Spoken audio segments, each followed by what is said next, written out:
میرے حبیب نے فرمایا بندہ جب رو کے کہتا ہے نا یا اللہ غلطی ہو گئی معاف کر دے، فرمایا میرا مالک اسے فوراً ہی معاف فرما دیتا ہے۔ تو آ تو صحیح، تو آتا ہی نہیں۔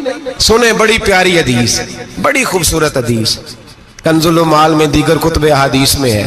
حضرت ابو ہریرہ رضی اللہ تعالیٰ عنہ فرماتے ایک بابا جی نبی پاک کی بارگاہ میں آئے، اور جب وہ واپس جانے لگے تو میں نے عمر پوچھی تو عمر تھی 96 سال۔ کہتے ہیں بزرگ جب آئے نا تو یہ بھویں جو ہے نا ان کی سفید ہو کے تو یوں آنکھوں پہ آ گئی۔ بڑی چھڑی بابا جی نے پکڑی ہوئی اور دونوں ہاتھ پکڑ کے نا چھڑی کے اوپر جھکے ہوئے ہیں ایک جانب، قربان جاؤں۔ کہتے ہیں جب وہ بزرگ مسجد میں داخل ہوئے تو میرے رسول نے کھڑے ہو کے استقبال فرمایا، کھڑے ہو، اور نبی کریم صلی اللہ علیہ وسلم نے آگے بڑھ کے بابا جی کو بازو سے پکڑا اور بٹھایا۔ حضور بیٹھ گئے، کہا بزرگوں کیسے آئے ہو؟ تو کہتے ہیں وہ بابا جی بات کرتے تو آنکھ کھول کے پہلے حضور کا چہرہ دیکھتے، پھر وہ بات کرتے تو ان کے لب و لہجے کے اندر بڑی پریشانی، بڑی تکلیف، بڑی مایوسی۔ عرض کرنے لگے یا رسول اللہ، حضور زندگی ساری گناہوں میں بیت گئی ہے، حضور غلطیاں ہی غلطیاں، یاد ماضی عذاب ہے، یا رب چھین لے مجھ سے حافظہ میرا۔ اے اللہ کے رسول بڑی لمبی فہرست ہے، پاپ ہی پاپ ہے، کالے سیاہ دفتر ہے۔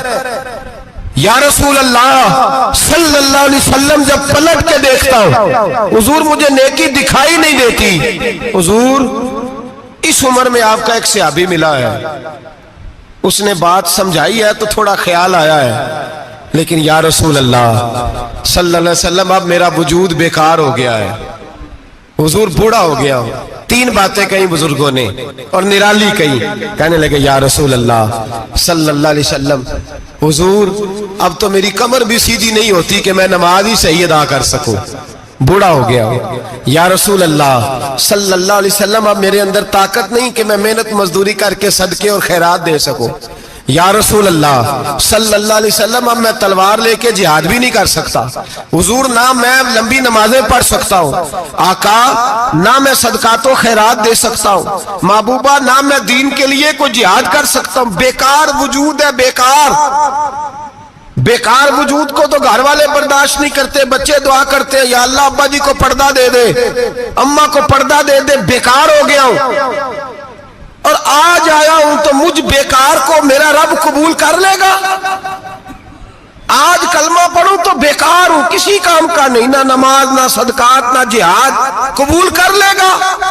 حضرت ابو ہریرہ فرماتے ہیں جیسے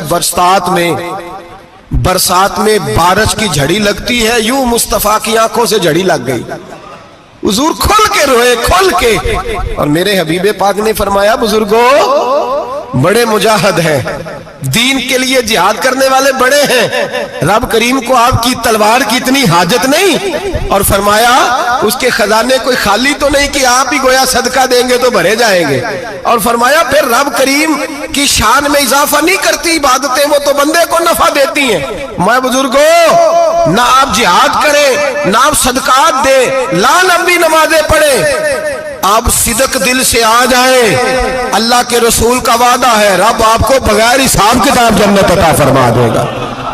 آنا تو شرط ہے کہ نہیں؟ آئیں تو صحیح، نہ پہنچے تو صحیح، آ جائیں، اس کو نہیں عادت صدقات و خیرات کی، جہاد کی، تبلیغ، آئیں تو صحیح۔ نہ تو آ ہی نہیں رہا، تو گھر میں بیٹھا ہوا ہے، تو سویا ہوا ہے، تو دکانداری کر رہا ہے، تو پیسے گن رہا ہے، تو آیا ہی نہیں، آ تو صحیح۔ بلکہ میرے نبی پاک فرماتے ہیں جب اللہ پاک کا بھاگا ہوا غلام آتا پھر تو اللہ زیادہ راضی ہوتا ہے، پھر تو اللہ زیادہ راضی ہوتا ہے، زیادہ راضی ہوتا ہے، تو آ تو صحیح، پہنچ تو صحیح۔ بلکہ صوفیات اور بات کرتے ہیں، وہ کہتے ہیں تو کبھی بھول کے بھی رب رب کرے تو اللہ تو اسے بھی قبول کر لیتا ہے، بھول کے۔ ملا رومی کہتے ہیں بنی اسرائیل کا بندہ ہے، صنم پتھر کو کہتے ہیں، بت کو کہتے ہیں، بت کے سامنے کھڑا ہے اور ساری رات کہتا ہے یا صنم یا صنم یا صنم، اے پتھر اے بت، ساری رات پکارتا رہا، رات گہری ہو گئی، نیند کا غلبہ، تھک گیا، سونے کے قریب آیا تو غلطی سے منہ سے نکل گیا یا صمد،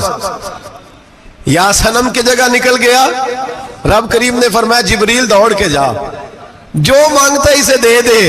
حضرت جبریل عرض کرتے ہیں مولا بھول کے تیرا نام لے رہا ہے، بھول کے لے رہا ہے، تو رب کریم نے فرمایا چل نام تو میرا ہی لے رہا ہے نا، میرا لے رہا ہے نا یا اللہ. وہ اللہ کریم نے فرمایا جھوٹے کے سامنے ساری رات کا کھڑا ہے, ساری رات کا پکار رہا ہے, اسے کچھ نہیں ملا تو سچے کا نام لیا ہے. اگر میں بھی کچھ نہ دوں اور بت میں اور مجھ میں فرق کیا رہ جائے گا؟ جا جو مانگتا ہے جھولی بھر کے دے, نام تو لیا ہے نا. او بھائی تو بہانا تو بنانا, وہ آ تو صحیح نا, تو یہاں آ جا, پہنچ جا, آ جا, بس بیٹھ جا, اس کی بارگاہ ناز میں حاضر تو ہو نا. تجھے فرصت ہی نہیں.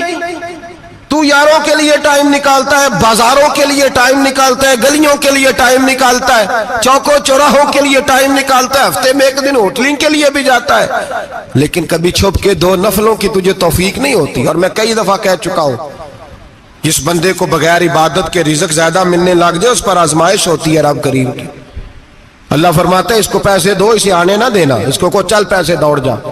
لوگ سمجھتے ہیں میں بڑا ذہین ہوں, عقل مند ہوں, دیکھو میں اپنی ہوشیاری سے, چلاکی سے آگے نکل گیا. تو آزمائش ہے, یہ تو آزمائش ہے رب کریم کی طرف سے, یہ تو اس کی خفیہ تدبیر ہے. میرے بھائی اس کی بارگاہ ناز تک جو آ گیا, آنا تو ہماری ذمہ داری ہے کہ نہیں, پھر اس کی رحمت آگے بڑھ کے استقبال کر لیتی ہے.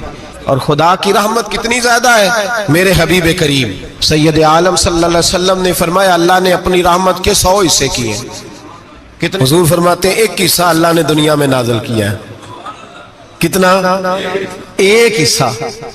فرمایا یہ جو ماں بیٹے سے پیار کرتی ہے, باپ بیٹے کے لیے مزدوری کرتا ہے, جو بہن بھائی کے لیے روتی ہے, یہ جو بیوی شوہر کے لیے دعا مانگتی ہے, یہ جو بچے ماں باپ سے پیار کرتے ہیں, فرمایا یہ اس ایک رحمت کا نتیجہ ہے, ایک رحمت کا نتیجہ. تو صحابہ کہنے لگے یا رسول اللہ وہ 99 کدھر ہیں؟